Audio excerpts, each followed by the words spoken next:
Stage 4 మోకాళ్ల అరుగుదలకి నొప్పి లేకుండా కీళ్ల మార్పిడి ఆపరేషన్ చేయబడును. Doctor Ramesh Gajula, endoscopic spine ortho surgeon and pain physician, Panacea spine pain ortho and sleep centre, Uppal, Hyderabad. చిన్నతనం నుంచి తిరిగే వాళ్ళం, చదువుకున్నాం. గత వారం కింద డెంగ్యూ జ్వరం వచ్చింది అప్పిరెడ్డికి. అది కొంచెం తెలుసుకోలేకపోయిండు, అశ్రద్ధ చేసిండు. తీరం మొన్న ఒక 4 days బ్యాక్ వర్షాలు వచ్చినప్పుడు ఫ్రెండ్స్తో సరదాగా అట్లా చేపలు పట్టడానికి అని వెళ్ళాము. వర్షంలో ఒక 3-4 గంటలు తడవాల్సి వచ్చింది. దానివల్ల హెల్త్ కొంచెం క్షీణించడం వల్ల ఇమీడియట్గా హాస్పిటల్ ఖమ్మం పోవటం జరిగింది. అప్పుడు డెంగ్యూ ఫీవర్ అని తెలిసింది. అప్పటికే 70% బాడీ మొత్తం ఇదైపోయింది. లంగ్స్, లివర్స్ ఇవంతా కొంచెం ఖరాబ్ కావటం జరిగింది.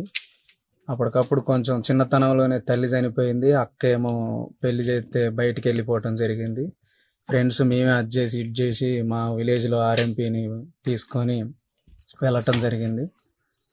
అయినా సరే డాక్టర్ గారు ఇప్పుడు ఇమీడియట్గా ఎమర్జెన్సీ వైద్యం చేయాలి, లేకుంటే 24 గంటల్లో దక్కకపోవచ్చు అనే డౌట్ కూడా తెలియజేసిండు. రక్త కణాల కోసం ట్రై చేశాము, కొంచెం దొరకలేదు. దానివల్ల లేట్ అయింది. తెల్లారి రక్త కణాలు డోనర్ దొరికిండు, డబ్బులు రెడీ చేసుకుంటున్నాం. మరుసటి రోజు మధ్యాహ్నం 2 టైంలో కూడా బిల్డింగ్ మొత్తం తిరిగాము, ఎక్కాడు దిగాడు మెట్లు. అనుకోకుండా హాస్పిటల్ రూమ్లోనే తుది శ్వాస విడటం జరిగింది. కిష్టాపురం ప్రజలు తెలిసిన వెంటనే ఆశ్చర్యానికి గురి అవ్వాల్సి వచ్చింది. ఊరు మొత్తం బాధతో చాలా విలపించారు. మేమందరం షాక్ అయ్యాము. హాస్పిటల్ దగ్గరికి వెళ్ళాము. తర్వాత అక్కడ హాస్పిటల్లో ప్రాసెస్ మాట్లాడి డెడ్ బాడీని కిష్టాపురం తీసుకురావటం జరిగింది. తెల్లారితే రాఖీ పండగ. వాళ్ళ అక్క కూడా ఎప్పుడు రావాలా, తమ్ముడి దగ్గరికి ఎప్పుడు రావాలని ఎదురు చూసే సమయం. చిన్నతనం నుంచి వస్తూనే ఉంది, రాఖీ కడుతూనే ఉంటుంది, వెళ్తుంటుంది. ఆ రాఖీ 2 రోజులు, రాఖీ పండగ ఉన్న 2 రోజులు హ్యాపీగా ఉండేవాళ్ళం. మేమందరం చిన్నతనం నుంచి అంతా కలిసి హ్యాపీగా తిరిగేవాళ్ళం. అప్పిరెడ్డి పొక్కులేని ఆపరేటర్గా పని చేసుకుంటూ ఉండేటోడు. చాలా మంచి పిల్లగాడు, గుణం మంచిది, నలుగురికి పెట్టేవాడు. ఎవరితోనూ గొడవలకు పోయేటోడు కాదు, హెల్పింగ్ నేచర్ ఎక్కువ. నాకు తెలిసినంత వరకు అసలు ఎవరికి ఏ అన్యాయం చేయలేదు. నలుగురికి పెట్టేటోడే. అక్కని తండ్రిని మంచిగా చూసుకుంటాడు. తండ్రి కొంచెం పెద్దతనం, ఆయన కొంచెం ఏం తిరగలేని పరిస్థితి. అయినా సరే కొంచెం మేము కూడా చాలా బాధపడుతున్నాం. వాడి గురించి మేము తెలుసుకోలేకపోయినాం. తక్షణమే మేము హాస్పిటల్కి తీసుకుపోయి కొంచెం మంచి చెడు తెలుసుకోలేక, అది ఒక రకంగా చెప్పాలంటే మా తప్పు కనపడుతుంది. యూత్ది కానీ ఫ్రెండ్స్ది కానీ తప్పు కనపడుతుంది. హాస్పిటల్కి తీసుకెళ్ళి టెస్టులు చేసేంత వరకు కూడా వాడికి కూడా బాడీలో ఏ సైడ్ ఎఫెక్ట్స్, వాడికి కూడా ఏ ఫీలింగ్స్ రాలేదు. ఆన్ ది స్పాట్ హాస్పిటల్లో టెస్ట్లలో తెలిసంగానే ఒక్క 24 hours-లోనే క్షీణించటం జరిగింది. అనుకోకుండా ఈజ్ డెడ్.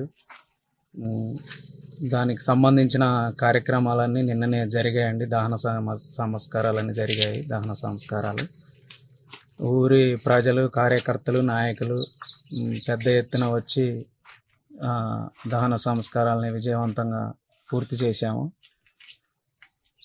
తమ్ముడు పాడ మీద పడుకొని ఉండగా లాస్ట్లో అక్క తెచ్చుకున్న రాఖీ తమ్ముడికి కట్టింది. తమ్ముడు, ఇక నువ్వు తిరిగి రాని లోకాలకి వెళ్ళినవు, నేను ఎవరికి రాఖీ కట్టాలరా అని, ఇదే నా చివరి రాఖీ అని చెప్పి కన్నీరు మున్నీరుగా ఏడ్చుకుంటూ రాఖీ కట్టడం జరిగింది. ఆమె ఏడ్చిన తీరు విధానం చూసి మాకు మా ప్రమేయం లేకుండానే మేమందరం ఏడ్చడం జరిగింది. సో దీనికి సంబంధించి మేము చాలా బాధపడ్డామండి.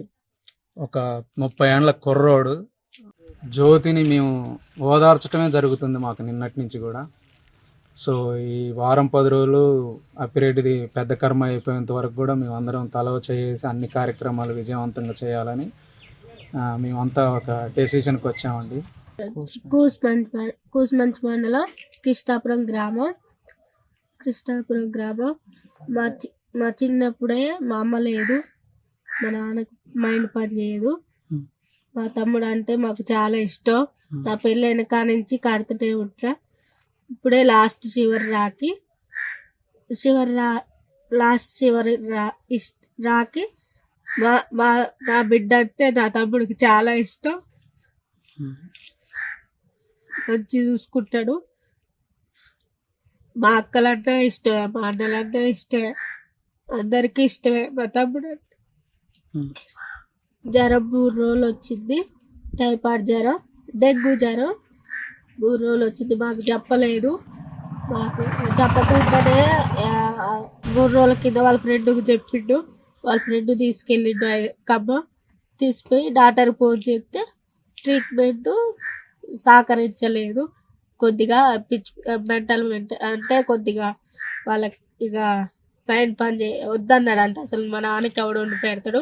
నేను హాస్పిటల్లో ఉంటే 3 రోజులు ఉండాలి. నేను హాస్పిటల్లో మా పుల్లారెడ్డి అన్నని అడిగిండు, అన్నయ్య నేను వస్తా ఇంటికి, నేనైతే ఉండను, మా నాన్న వదిలిపెట్టి అయితే ఉండను, మా నాన్న అంటే ఇష్టం, నేనైతే ఉండను, మంచిగానే చూసుకుంటాడు, ఇంకేదన్నా అవసరం ఉంటే డబ్బులు కానీ ఇస్తాడు. ఇట్లా మనం ఇక జ్వరం వచ్చిందంటే మొన్న చూపెట్టుకొని 3,000 ఇచ్చిట్టు. ఎంత సంతోషంగా ఉంటాడు, మంచిగానే సంతోషంగా ఉంటాడు. ఒక రోజు కట్టలేదు, ఏడ్చిండు. అవి మళ్ళా అప్పుడు వచ్చిన రాకి అంతకుముందు గొడవ పెట్టుకున్నాం, రాలేదు. రాఖీకి ఫోన్ చేసి వాడే బతిలాడుకుంటూ రమ్మని చూసుకునేది, కానీ అన్నీ చేసేది. మా ఆయన వచ్చినా చూసుకునేది, బావాన్ని పిలిచేది, మంచిగా అనిపించేది. ఇదే లాస్ట్ చివరి రాఖీ కట్టడం అనిపించింది. ఇక అదే లాస్ట్ చివరి రాఖీ అనుకున్నా. అసలు శనివారమే వద్దామనుకున్నా కానీ ఈ లోపు ఇది అయింది. ఇంకా అందుకే ఆ రోజు కట్టేసినాం. ఆ రోజు మా సత్యనారాయణ బాబాయ్ తోటి అన్నా, అయితే అంటే కడదాంలే అమ్మ, ఇక అదే లాస్ట్ చివరి రాఖీ అనండు. తెలుగులో ఫాస్టెస్ట్ న్యూస్ యాప్ ఇప్పుడు కొత్త అవతారంలో 5 సెకండ్లోనే పూర్తి వార్తా సమాచారం మీ చేతిలో.